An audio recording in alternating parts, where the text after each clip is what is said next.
Halo, saya Gede dari Online D7. Pada video kali ini saya akan sharing lagi tentang properti. Nah, lebih tepatnya lagi adalah bagaimana cara mudah untuk kita bisa jualan properti, khususnya pada saat pasar sedang lesu.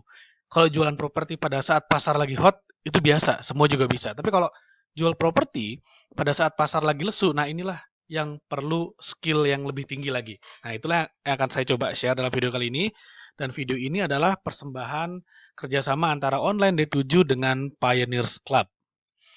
Nah, banyak orang yang takut nih bisnis properti, banyak orang yang kayak mundur teratur gitu ya dari yang namanya bisnis properti. Kenapa sih? Karena katanya sekarang lagi susah nih jual properti nih. Oh ya? Nah, sekarang kita akan lihat bagaimana caranya supaya jual propertinya jadi lebih gampang.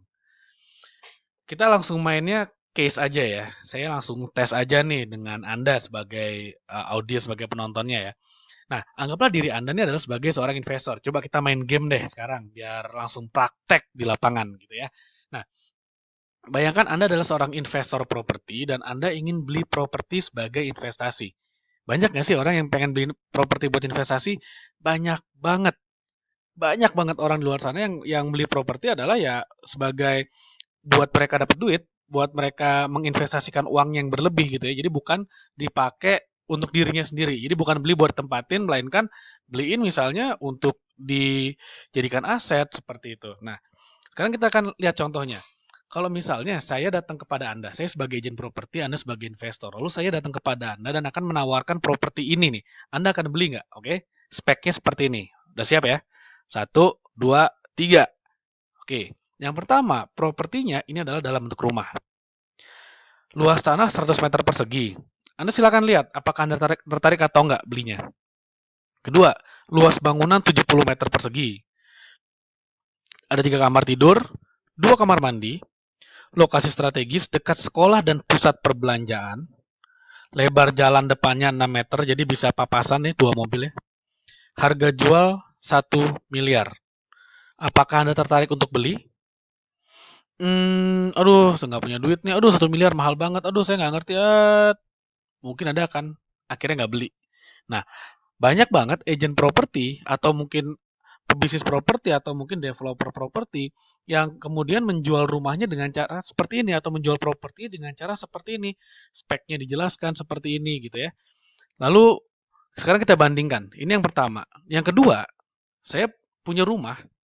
Rumahnya sama, tapi saya akan tawarkan dengan cara seperti ini. Nanti Anda bisa menilai. Anda kalau Anda sebagai seorang investor properti mau beli atau enggak. Pertama, bentuknya rumah, lokasi strategis dekat dengan sekolah dan pusat perbelanjaan, harga jual 1 miliar. Oke, sekarang luasnya berapa? Ini berapa lebar jalannya? Kok nggak disebutin ya? Nah, tapi yang saya sebutkan adalah sesuatu yang lain. Sedang dalam keadaan tersewa seharga 30 juta per tahun selama 2 tahun. Nah, ini artinya apa? Kalau misalnya disewakan seharga 30 juta per tahun selama 2 tahun, artinya nilai kontraknya adalah 60 juta. Nah, di sini ada pengumuman berikutnya, uang sewa akan dibayarkan sepenuhnya ke pembeli. Artinya Anda sebagai pembeli, ketika Anda beli rumahnya, Anda langsung dapat cashback berapa? 60 juta. Karena kan rumahnya lagi dalam keadaan tersewa senilai 60 juta. Anda sebagai pembeli berarti Anda berhak mendapatkan nilai sewanya. Make sense nggak? Nah, lalu berikutnya, ada bisnis laundry juga dan ada bisnis warungnya juga. Nah, dengan adanya bisnis laundry dan warung, dengan adanya kedua bisnis ini, ternyata propertinya menghasilkan cash flow yang bisa membayar cicilan KPR. Nah, menjadi lebih menarik kira-kira? Nah, berikutnya, penjual dalam keadaan butuh uang cepat. Jadi yang punya properti ini sekarang lagi BUC ya, lagi BUCBU gitu ya, butuh uang cepat, banyak utang gitu ya. Sehingga dia pengen jual cepat seharga 1 miliar. Nah, dengan adanya statement lagi dalam keadaan butuh uang cepat, otomatis harga 1 miliar ini memiliki impact adalah oke, berarti dia jual murah, dia jual cepat. Dan berapapun yang harga yang ditampilkan sebenarnya pasti masih harga nego karena jarang banget orang jual properti itu harganya langsung dipakai net yang net kaku gitu ya.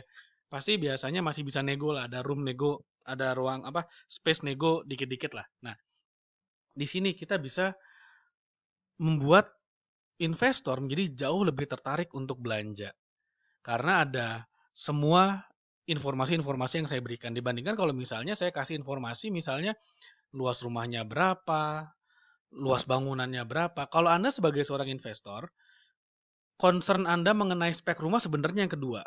Concern Anda yang pertama, yang utama banget sebagai seorang investor adalah berapa nilai bisnisnya.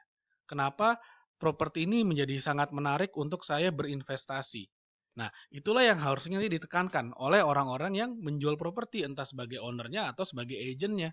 Nah, jadi jika Anda adalah seorang investor, Anda pilih yang mana? Yang pertama apa yang kedua?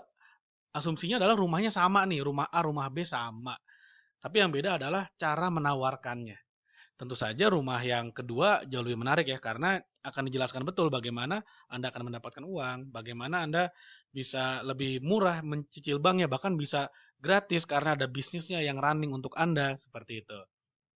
Nah, jadi Anda harus paham bahwa saat pasar properti lagi lesu, itu kan biasanya harga properti turun nih. Nah, ketika harga properti turun, itu adalah saat yang terbaik bagi para investor untuk mulai berburu dan membeli properti di harga murah.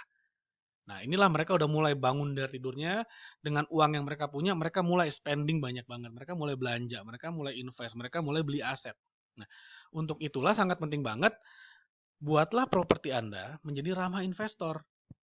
Jadi jangan menjual, jangan memberikan informasi apa yang Anda ingin berikan, tapi berikanlah informasi yang dibutuhkan oleh investor. Oke, kalau misalnya Anda tanya, seorang investor, dia akan tanya, dia akan tanya luasnya berapa, berapa parkir mobilnya, berapa jumlah sofanya mungkin. Tapi itu informasi yang dia ingin tahu. Tapi informasi yang dia butuhkan sebagai seorang investor adalah harus yang business oriented informasinya. Cash flow-nya segini. Kalau Bapak nyicil, cicilannya segini. Berarti dengan adanya bisnis, berarti sisa cicilan segini. Atau mungkin cicilannya bisa ketutupan semuanya dari bisnisnya. Seperti itu. Itu akan menjadi sebuah informasi yang jauh lebih valuable dibandingkan misalnya jumlah kamar mandi dan lain-lain. Nah, jadi mudah-mudahan bisa dipahamin ya. Nah, jadi ada 6 tips nih untuk membuat properti Anda ramah investor. Yang pertama, ada bisnisnya. Yang kedua, Anda jelaskan cash flow-nya berapa dari bisnisnya. Kalau misalnya ada bisnis laundry-nya, jelasin. Dari laundry biasanya penghasilannya segini. Nah, pelanggan laundry-nya adalah rumah A, B, C, D. Anda jelaskan, karena Anda menjual bisnis nih. Investor ingin membeli bisnis. Investor ingin membeli cash flow. Seperti itu. Dan dijelaskan juga detail potensi bisnisnya. Misalnya, di sini daerahnya rame Pak. Di sini daerahnya rame Bu. Artinya strategis banget untuk mengembangkan bisnisnya. Sehingga bisnisnya yang sekarang mungkin omsetnya adalah 5 juta per bulan. Nanti kalau misalnya dikelola dengan baik mungkin bisa jadi 10 juta per bulan dengan alasan A, B, C, D seperti itu. Lalu dijelaskan secara emosional bahwa propertinya murah.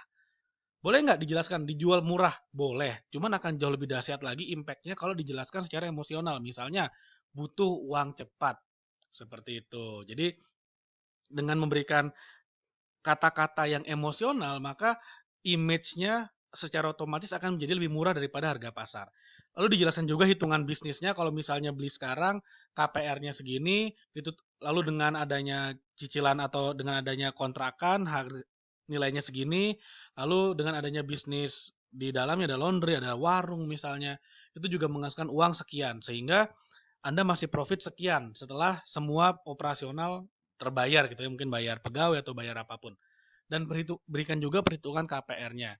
Kalau misalnya 5 tahun segini, 10 tahun segini, 15 tahun segini, lalu dengan DP-nya berapa, sehingga cicilan KPR-nya berapa. Dan angka-angka itulah yang sebenarnya investor butuhkan ketika mereka mempertimbangkan akan beli atau enggak properti Anda. Ingat, ketika pasar properti lagi turun, yang banyak belanja adalah investor. Dan investor beli rumah untuk investasi, bukan untuk ditempatin secara umum. Nah, buatlah properti yang Anda jual ramah investor dengan 6 tips ini. Nah, ini contohnya kemarin kami dari Pioneers Club kita buat sebuah event properti di mana salah satu produk dari seminar ini adalah kita menjual sebuah resort di Bali, di Nusa Dua, di daerah Jimbaran, sebuah apartemen dan kondominium. Nah, ini dahsyat banget. Jadi pada saat sekarang ini yang katanya properti lagi turun sekali, lagi banyak orang takut beli, lagi lesu pasarnya, tapi yang belanja di produk kami itu sangat banyak banget.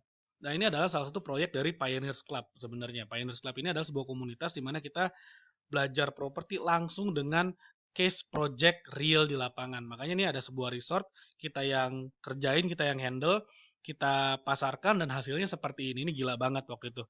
Jadi kalau dijelaskan dengan cara yang tepat, jual properti tetap jauh lebih gampang sebenarnya. Dengan catatan target marketnya tepat dan dijelaskan dengan cara yang benar juga. Sesuai dengan kebutuhan kebutuhan para investor. Nah, tapi sekali lagi saya kasih warning, jangan asal masuk properti. Kalau misalnya Anda belum paham cara mainnya, karena kalau Anda salah mainnya, ingat properti uangnya gede. Kalau Anda salah kelola, Anda bisa ruginya juga besar. Nah, karena itu saran dari saya adalah Anda belajar dulu yang namanya properti ini sebelum Anda menjadi pemain di dalamnya. Anda bisa belajar lewat komunitas misalnya, atau jadi agent properti dulu nih, numpang di kantor properti. Atau Anda bisa ikut seminar dan workshop properti, belajar langsung dari orang-orang yang sudah expert di bidang properti. Dan saya juga akan memperkenalkan satu buah komunitas yang namanya Pioneers Club, di mana Pioneers Club ini seperti yang tadi telah saya sampaikan bahwa kita bisa belajar properti di sini dan akan langsung dibimbing oleh para mentor yang sudah sangat berpengalaman dan kita akan diberikan project real di lapangan. Bahkan banyak banget member dari Pioneers Club ini yang baru bergabung 1, 2, atau maksimal 3 bulan, mereka udah bisa punya project properti sendiri dan nanti akan diajarin bagaimana caranya punya project properti tanpa modal. Nah, itulah yang kemudian dipraktekkan oleh para members dari Pioneers Club ini. Mereka akhirnya punya proyek properti entah di Surabaya, di Denpasar, mungkin di Jakarta dan sekitarnya. Itu yang benar-benar tanpa modal. Mereka bisa punya satu proyek. Nah, ini yang keren banget. Jadi benar-benar yang namanya learning by doing di sini. Nah, jadi ini adalah beberapa contoh properti yang pernah kita garap bareng sebagai bagian dari Pioneers Club dan kita juga sering mengadakan seminar, pelatihan, workshop dan training tentang properti dan mengundang para pembicara-pembicara yang memang sudah top nasional ya. Nah, ini beberapa mentor di Pioneers Club, ada Pak Tung Desamwaringin, Pak Matius Yusuf sebagai direktur dari Agung Podomoro, ada Pak Ongki Huyanto, seorang investor dan developer properti, ada Bapak Riko Tampenawas juga sebagai CEO dari The King Property. Jadi para mentornya ini adalah orang-orang yang memang benar-benar berpengalaman di dunia properti dan pengalamannya real. Benar-benar udah sukses di dunia properti, akhirnya mereka berbagi ilmunya di Pioneers Club. Makanya ini beruntung banget ya teman-teman yang bergabung di Pioneers Club. Oke, Pioneers Club itu baru ada di Jakarta dan di Denpasar. Jadi kalau Anda yang seputaran Jakarta bisa merapat ke Jakarta, yang ada di Denpasar atau di Bali dan sekitarnya bisa merapat ke Pioneers Club yang di Bali. Nah, ini contohnya ya kalau kita di komunitas itu banyak banget informasi-informasinya yang pada akhirnya ya udah ada informasi udah kita garap bareng aja daripada kita kasih ke orang lain kan gitu ya. Mending kita garap bareng aja selama hitung-hitungannya masuk akal, selama uh, cash flow-nya masuk ya udah kita ambil sendiri akhirnya. Jadi banyak banget teman-teman di Pioneers Club ini yang akhirnya sudah punya project properti sendiri, udah punya kos-kosan sendiri tuh udah banyak banget. Jadi silakan kalau Anda mau bergabung juga boleh di Pioneers Club. Caranya gampang banget, tinggal kirim SMS atau WA aja ke nomor yang tertera di layar. Nanti kita akan kasih tahu bagaimana cara bergabungnya. Oke, jadi mudah-mudahan bermanfaat apa yang saya share dalam video kali ini dan Anda bisa langsung jualan properti bahkan ketika pasar properti lagi lesu sekalipun. Kalau Anda suka videonya, please di like videonya dan jangan lupa Anda subscribe supaya lebih banyak lagi informasi-informasi di video berikutnya yang Anda tidak boleh ketinggalan. Jadi Anda jangan sampai ketinggalan, jangan lupa klik subscribe. Dan Anda bisa share video ini supaya lebih banyak yang dapat manfaatnya. Dan jangan lupa Anda komentar di video ini kalau misalnya Anda punya pertanyaan tentang properti atau tentang bisnis apapun, Anda boleh tanyakan di sini. Oke, sekali lagi tekan tombol subscribe. Terima kasih dan sampai ketemu lagi di video berikutnya.